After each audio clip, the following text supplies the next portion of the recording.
Por favor, abra sua Bíblia, Atos dos Apóstolos, capítulo 2, e nós vamos ler do versículo 1 até o versículo 4. Diz assim a palavra do Senhor: Ao cumprir-se o dia de Pentecostes, estavam todos reunidos no mesmo lugar. E de repente, veio do céu um som, como de um vento impetuoso, e encheu toda a casa onde estavam assentados. E apareceram distribuídas entre eles línguas como de fogo, e pousou uma sobre cada um deles. Todos ficaram cheios do Espírito Santo, e passaram a falar em outras línguas, segundo o Espírito lhes concedia que falassem. Amém, igreja? Esse texto é um texto muito incrível, porque esse texto de Atos capítulo 2 é a confirmação, é a concretização de uma promessa de Cristo. Jesus, em João capítulo 14, versículo 16, ele olhou para os seus discípulos naquele dia em que ele estava preparando o coração dos discípulos, que logo em seguida ele seria crucificado. Na última ceia, disse aos seus discípulos: eu rogarei ao Pai para que Ele envie o outro Consolador. E agora Atos capítulo 2 é o cumprimento dessa palavra. Está chegando o outro Consolador, o Espírito Santo. E é interessante porque a Bíblia nos diz, afirma a Bíblia, que o Espírito Santo veio no dia de Pentecostes. Há cristãos convertidos ao Senhor Jesus há muitos anos e acreditam que Pentecostes começa aqui, mas Pentecostes não começa aqui. Pentecostes já se celebrava há muitos anos. Na verdade, essa palavra Pentecostes, ela foi mudada com o passar dos anos. Ela começou como? Você lembra da história que nós ministramos na última semana, naquela série de mensagens, na Santa Ceia, em que o povo estava dentro de casa, sacrificando um cordeiro, o sangue derramado tinha que ser aplicado nos umbrais das portas. Lembram disso, igreja? Sim ou não? Sim. Isso está na Bíblia. Está na Bíblia. E a Bíblia diz que depois que eles fizeram isso, o espírito de morte então não entrou na casa para matar o primogênito. Só entrava nas casas que não tinham sangue nos umbrais das portas. Logo em seguida, esse povo é liberado por Faraó. E agora esse povo sai de um período de escravidão e vai caminhar no deserto. E quando eles estão caminhando no deserto, 50 dias depois, preste atenção a isso, por favor, é muito importante. 50 dias depois da morte do cordeiro e do sangue no madeiro, Moisés recebe as tábuas da lei, os 10 mandamentos. 50 dias, e por isso então Pentecostes, que significa 50 dias. Na verdade, no início era Shavuot, que era a festa da colheita, mas com o passar dos anos foi alterado o nome dessa festa, e todos os anos eles comemoram o dia de Pentecostes, o dia em que Moisés recebe as tábuas da lei, reforçando, 50 dias depois da morte do cordeiro e do sangue estar no madeiro. Agora vem o Novo Testamento. O cordeiro que tira os pecados do mundo, chamado Jesus, decidiu entregar-se por mim e por você. E ele entrega a sua vida na cruz para perdoar os nossos pecados. Um cordeiro mudo, sem manchas, sem máculas. Não havia pecados nele que pudesse condená-lo. Ele decidiu morrer por causa dos meus pecados e dos teus pecados. E quando ele morre na cruz, ele derrama também no madeiro o sangue. E 50 dias depois, desce o Espírito Santo. No Antigo Testamento, 50 dias depois da morte do cordeiro e o sangue no madeiro, desceu a palavra de Deus. Agora, 50 dias depois da morte do cordeiro, 50 dias depois do sangue no madeiro, desce o próprio Deus, o Espírito Santo. E isso é uma coisa linda, porque eu não sei você, mas eu me emociono demais quando eu vejo isso. Eu me alegro demais quando eu vejo que eu sirvo um Deus, que eu sirvo um bom pastor, que eu sirvo um Pai que cumpre com aquilo que promete. Porque Jesus prometeu que viria e veio. Veio no dia de Pentecostes, no dia da festa da colheita, desce o Espírito Santo. Isso é algo incrível. A gente pode entender que mesmo em tempos de crises, mesmo em tempo de pandemia, de quarentena, seja o tempo ruim que for, ou seja o tempo bom que for, nós podemos continuar acreditando e não duvidando que as promessas de Deus ainda se cumprem. Apesar do que você esteja experimentando, apesar das circunstâncias ou da situação atual, Deus é fiel para cumprir com a sua palavra. Eu estou aqui para dizer para você que Deus é fiel para cumprir com as suas promessas. E Deus me trouxe aqui para te dizer ainda mais coisas. Apesar das circunstâncias atuais, Deus vai cumprir com seus planos na tua vida, em nome de Jesus. Apesar daquilo que você esteja vivendo, levanta a tua mão e pega essa palavra. Deus vai cumprir com o seu propósito. Apesar da tua situação ou condição atual, Deus vai cumprir com cada promessa que um dia Ele já te prometeu, em nome de Jesus. Jesus disse: eu rogarei ao Pai e Ele enviará o outro Consolador. E todos nós bem sabemos, todos nós que estamos aqui em algum momento da nossa vida vamos precisar de consoladores. Nós vamos precisar de consolo, principalmente em momentos difíceis. Nós precisamos de consolo.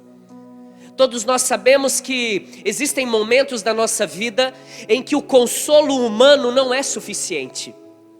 Existem momentos em que você agenda um horário no gabinete, na secretaria, e vem até o gabinete pastoral, senta comigo e você abre seu coração, e eu vou falar, vou te aconselhar pela palavra, vou orar com você, e vai ser muito bom.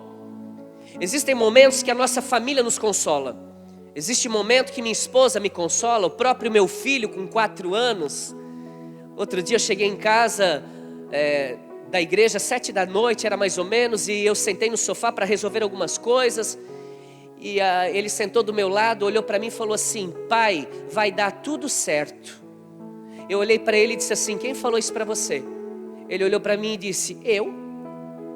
É que ele não entende ainda. Mas é nessa hora que mesmo que um filho te fale alguma coisa, que a tua esposa, não é o suficiente. Então nós precisamos ser consolados pelo Espírito Santo. E isso é lindo, porque nesse momento de dores, de tristezas, de perdas, tem pessoas da igreja que perderam familiares que moram em outros estados pela Covid-19. E é triste você perder alguém que você ama. Eu não perdi por Covid-19, mas recentemente eu perdi uma tia minha, uma tia muito querida mesmo. Uma pessoa que era marcada pelo carinho, pelo amor que ela tinha por mim e também por todos os sobrinhos, enfim, por toda a família.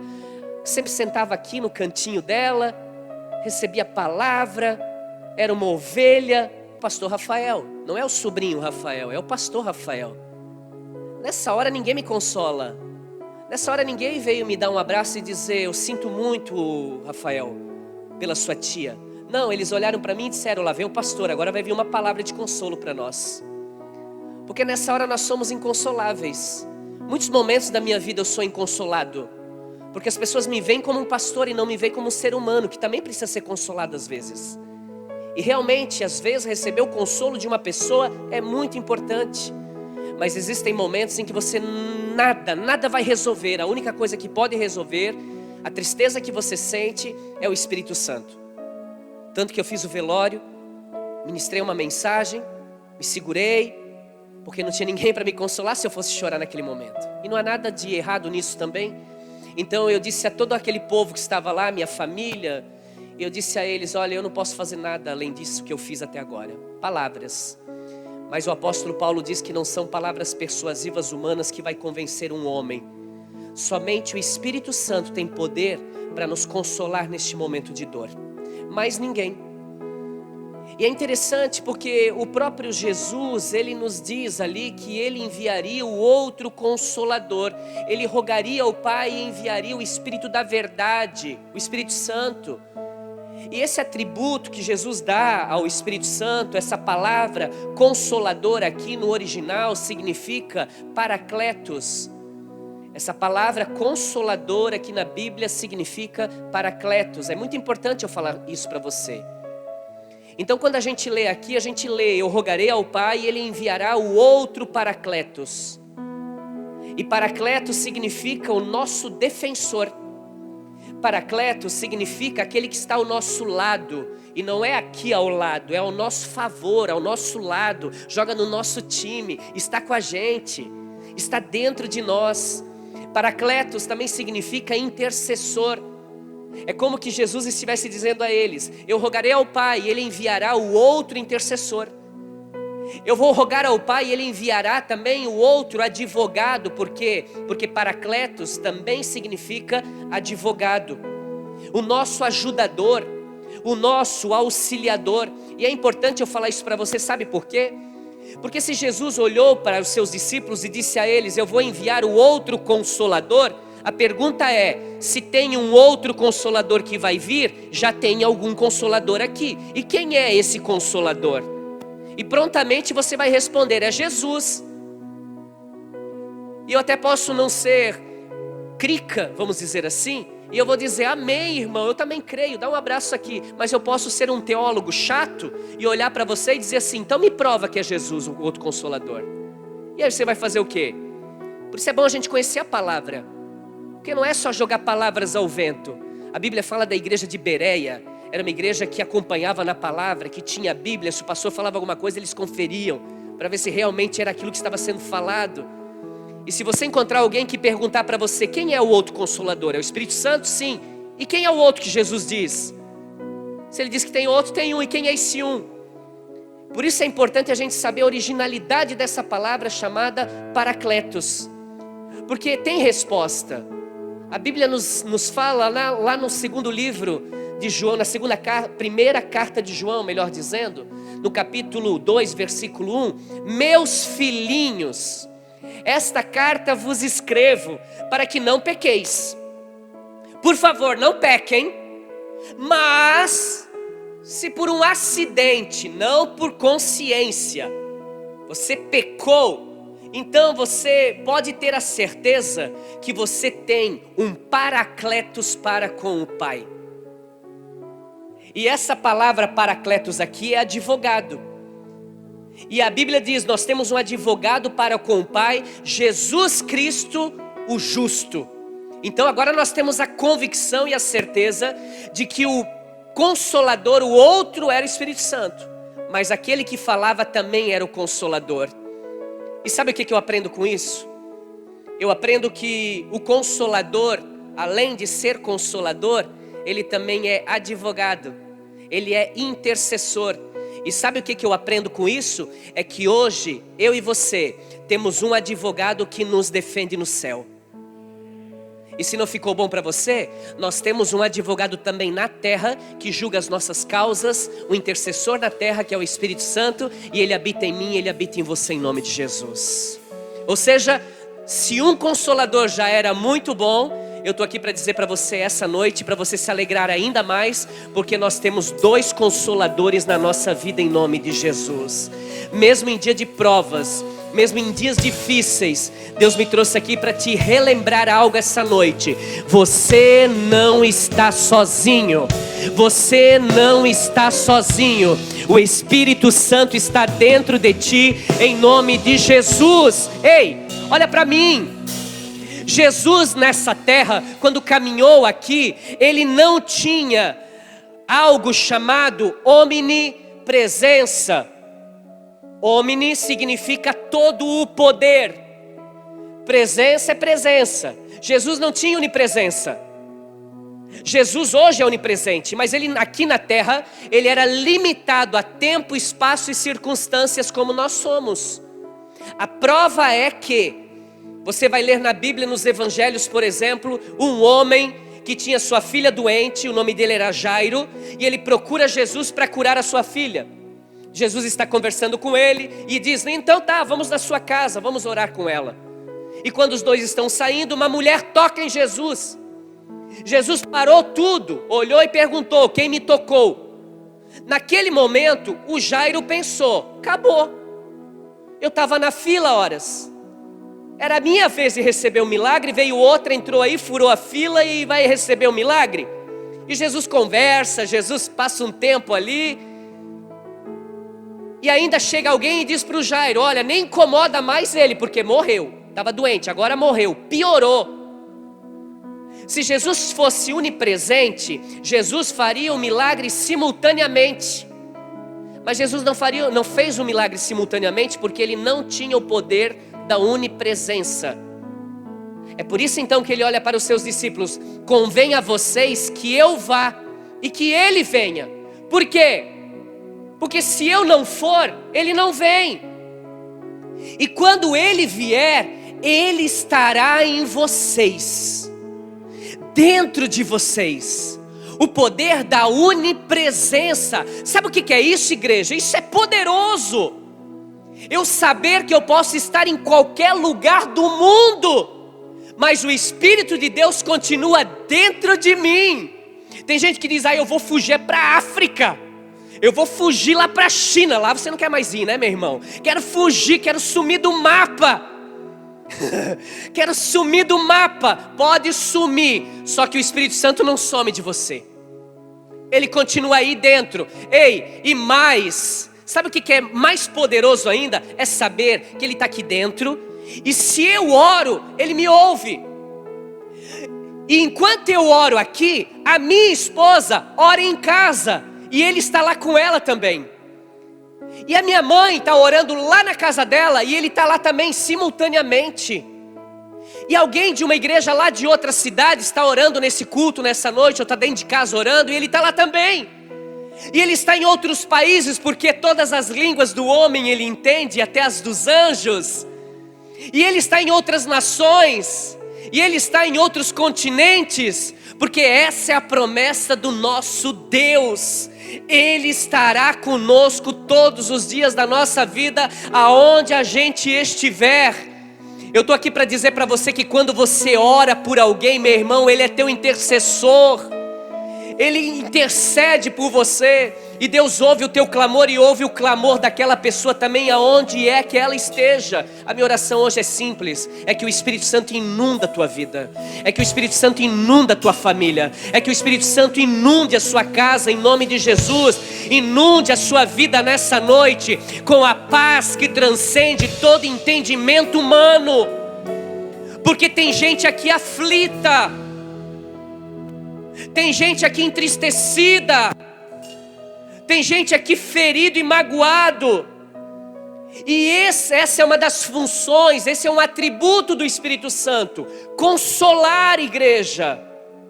Consolar, trazer consolo. E se não bastasse só isso, também é função do Espírito de Deus em nós sarar, curar as feridas da nossa alma. Porque nós somos feridos e estamos sangrando, mas não é por fora, é por dentro. E essa ferida, com todo respeito a profissionais da alma, psiquiatras, psicólogos, nós temos aqui na igreja alguns, coaches, personal mentors, quem for, trainees, que são especializados em terapias e te ajudar, é bênção demais para a tua vida. Mas chega a hora, meu irmão, que não tem saída. A saída, aliás, não tem saída não, tem saída. Nós temos um consolador. Quando todas as formas humanas não deram jeito, aí o Espírito Santo vem e diz: agora deixa comigo que eu vou fazer essa obra. Eu não sei quem é, mas tem gente aqui hoje que Deus vai te curar, que Deus vai sarar o teu coração, e você vai sair daqui nessa noite transformado pelo poder dessa palavra, em nome de Jesus. Será que eu posso ouvir um amém em nome de Jesus? E quem sabe alguém aqui ferido, está sangrando, foi ferido pela traição de um membro da sua família, foi traído pela confiança de um amigo, Quem sabe há alguém aqui hoje que está sofrendo, está ferido pela rejeição de alguém que ama muito. Talvez há alguém aqui nessa noite também que está ferido pela indiferença daquela pessoa que convive com você, mas não tem te tratado com indiferença, tem te deixado de lado. São feridas que estão na nossa alma e estão sangrando. Mas a melhor notícia que você poderia ouvir até agora é essa: Ele está aqui dentro de você. E Ele é especialista em sarar corações, em tirar e arrancar os traumas, em tirar a tristeza e converter em alegria. O Espírito Santo tem atributos, e nós já estamos falando de um deles. Ele é o Consolador, e Ele também é aquele que sara as feridas. Mas também o Espírito Santo, o apóstolo Paulo diz, o Espírito nos ajuda em nossas fraquezas. O Espírito Santo também tem esse atributo, qual é? De nos dar força. Diga comigo, força. Não, mais forte, vamos lá. Força. E eu amo esse versículo, porque significa que quando eu estou fraco, Ele me fortalece. O próprio apóstolo Paulo vai nos dizer na palavra que quando eu estou fraco, então eu sou forte. Por quê? Não é pela minha força, não é pelo meu poder de resiliência, mas é porque dentro de mim está aquele que me fortalece. Deus dentro de mim. O Espírito Santo não somente consola nos tempos de dor, o que já seria tudo. O Espírito Santo não somente sara a nossa alma, o que já seria tudo. Mas o Espírito Santo também nos fortalece em momentos de fraquezas. E deixa eu te falar uma coisa, que custa algumas pessoas dizerem, mas nós temos nossos momentos de extremamente fiel. E quando ela morreu, e aí então quem vai fazer o velório da minha tia? Fraquezas, sim, temos. Às vezes as pessoas nos veem como super-homens, super-mulheres maravilhas.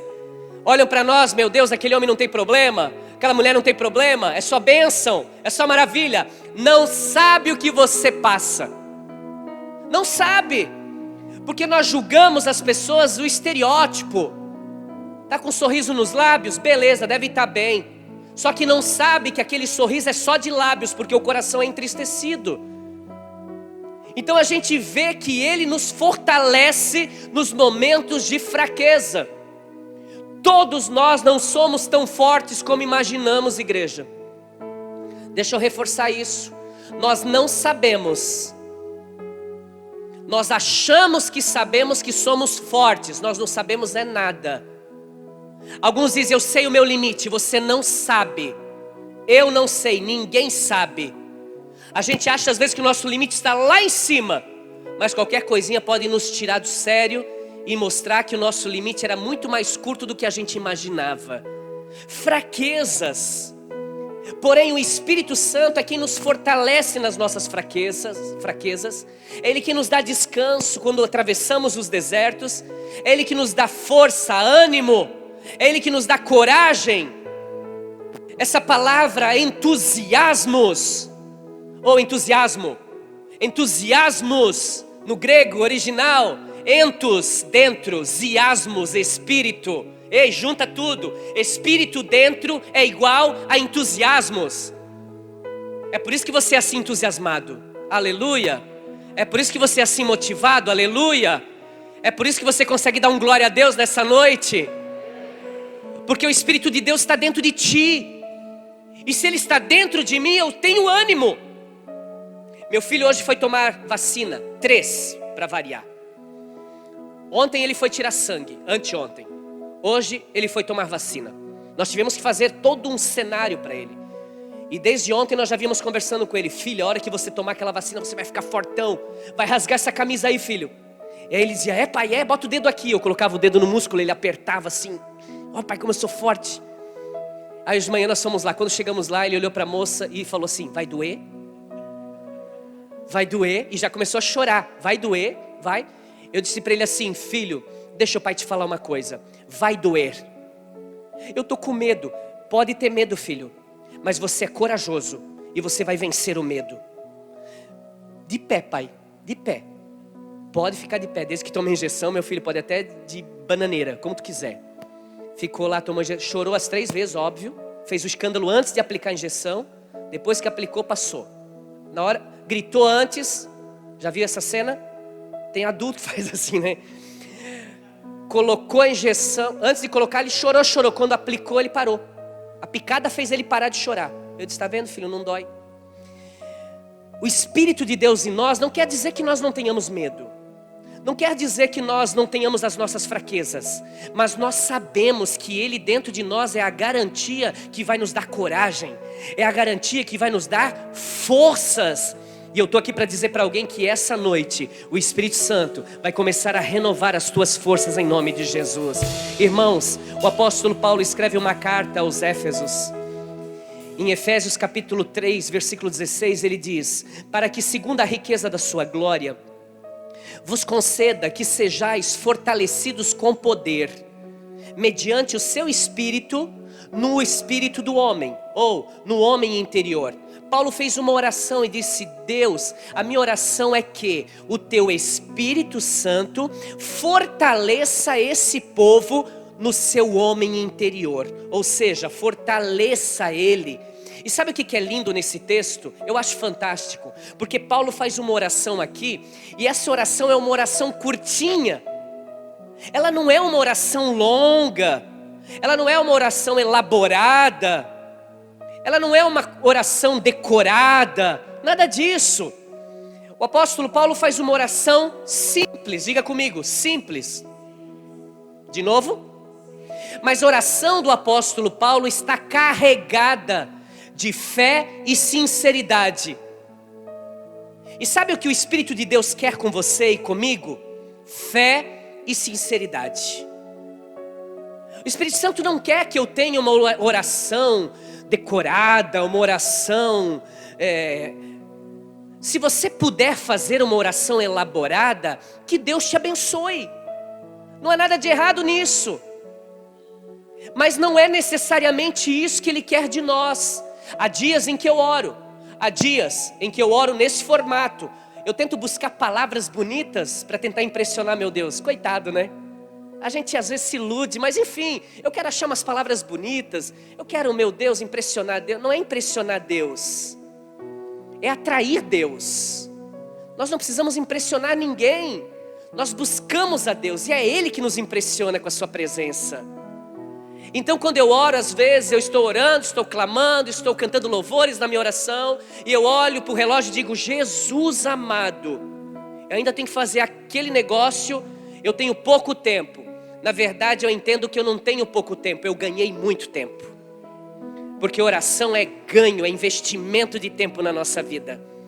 Agora, existem momentos, e vocês sabem muito bem, que existem momentos em que você não consegue fazer uma oração longa.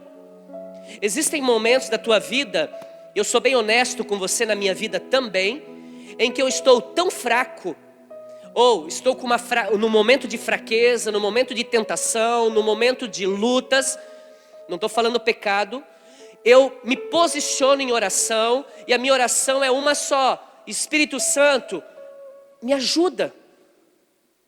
Espírito Santo, me consola. Espírito Santo, eu preciso de Ti. E é uma oração curta, sim, é uma oração de 3 minutos, 5 minutos, é uma súplica às vezes: meu Deus, me ajuda. É assim. E às vezes ainda há um outro tipo de oração. Se você puder fazer uma oração longa, faça. Tenha tempo com Deus. Agora, se você não puder, pelo menos faça essa: me ajuda, eu te amo.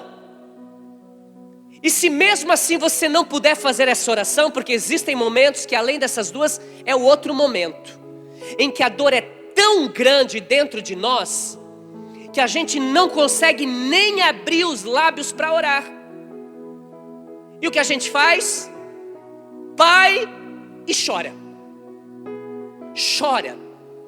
Já aconteceu com alguém? Chora. Chora, põe para fora. E a gente, quando a gente quer falar alguma coisa, a gente vai falando na língua do choro. Já viram a língua do choro? Já viram? Já viram? Língua do choro. A gente está chorando e falando, nem a gente entende, mas Deus entende. Deus entende. Naquela hora do choro, da angústia, e a gente está gemendo ali, eu estou aqui para dizer para você que até ali naquele momento,